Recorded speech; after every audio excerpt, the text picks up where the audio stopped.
Hello viewers, welcome to my channel. என் பயணம் உங்களுடன். இன்றைக்கி ரொம்ப யூஸ்ஃபுல்லான ஹோம் டிப்ஸ் தான் நம்ம பார்க்க போகிறோம். ஸோ நம்ம வீட்டில் கத்தி ஏதாவது நம்மளுக்கு சாண பிடிக்கணும் அப்படின்னா இந்த மாதிரி கிரைண்டரை ஓட விட்டு ஒரு 2-3 மினிட்ஸ் இப்படி மாற்றி பிடிச்சாலே அது ரெடி ஆகிடும். அடுத்தது இந்த மாதிரி பாவக்காய் விதைகளை நம்ம நல்லா பழுத்ததாக கிடைக்கும் போது தயிரில் அப்படியே ஊற விட்டு ஒரு 1/2 நைட் அந்த மாதிரி ஒரு 1 ஃபுல் டேவோ அந்த மாதிரி விட்டு ஊற வச்சு நட்டி வச்சோம்னா ஈஸியாக வளர்ந்துடும். அடுத்தது குழந்தைங்களுக்கு நெயில் கட் பண்ணும்போது ஒரு ட்ராப் அளவுக்கு தேங்காய் எண்ணெய் இல்லைன்னா நல்லெண்ணெய் இதை அப்ளை பண்ணிவிட்டு நம்ம நெகங்களை ஒரு 2-3 மினிட்ஸ் ஊற விட்டுட்டு அப்புறம் கட் பண்ணோம்னா ஈஸியாக கட் பண்ண வரும். குழந்தைங்களுக்கு வலியும் தெரியாமல் இருக்கும், நெகமும் ஆரோக்கியமாக இருக்கும். அடுத்தது பால் பாத்திரத்தை நம்ம கழுவி இந்த மாதிரி சுத்தமாக எடுத்து அந்த தண்ணியை மணி பிளான்ட்டுக்கு விட்டோம்னா ஈஸியாக வளர்ந்துடும். இது ஒரு 3-4 இலை தான் இருந்துச்சு.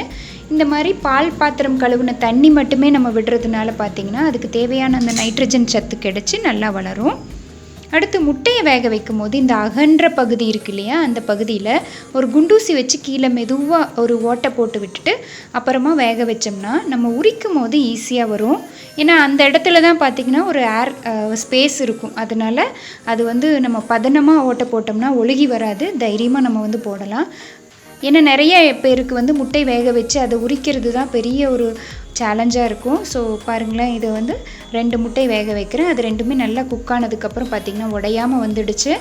அதை உரிக்கும் போது கை ட்ரையாக இருக்கணும். எப்போவுமே ஈரமான கையோடு உரிச்சோம்னா அந்த ஓடு ஒட்டி வந்துடும்.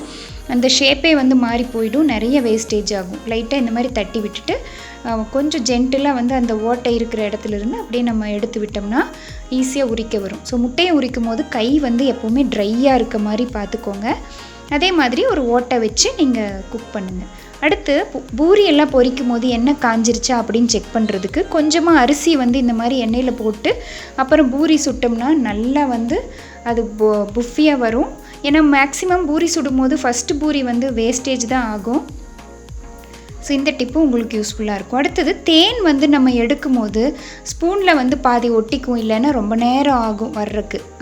அதிலிருந்து நம்ம எப்படி ஃபாஸ்ட்டாக பண்ணலாம் அப்படின்னா ஸ்பூனை லைட்டாக குக்கிங் ஆயிலோ சமையல் எண்ணெயோ நல்லெண்ணெயோ தடவிட்டு அதுக்கப்புறமா இந்த தேனை ஸ்பூனில் விட்டு நம்ம விடும்போது ஒரு ட்ராப் கூட வேஸ்டேஜ் ஆகாமல் கம்ப்ளீட்டாக நமக்கு ஸ்பீடாக நம்மளுக்கு எடுக்கிறதுக்கு வரும். பாருங்களேன், ஒரு ட்ராப் கூட அங்கே நிற்காமல் அவ்வளோ ஜென்டிலாக ரொம்ப ஸ்பீடாக வந்துடுது. ஸோ இந்த டிப்பும் உங்களுக்கு யூஸ்ஃபுல்லாக இருக்கும்னு நினைக்கிறேன்.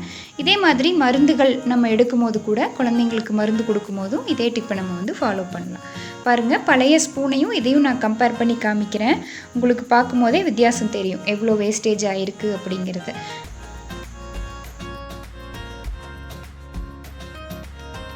ஸோ இந்த டிப்ஸ் எல்லாமே நீங்களும் ஃபாலோ பண்ணுங்கள். இன்னொரு வீடியோவில் உங்களை மீட் பண்ணுறேன். தேங்க்யூ.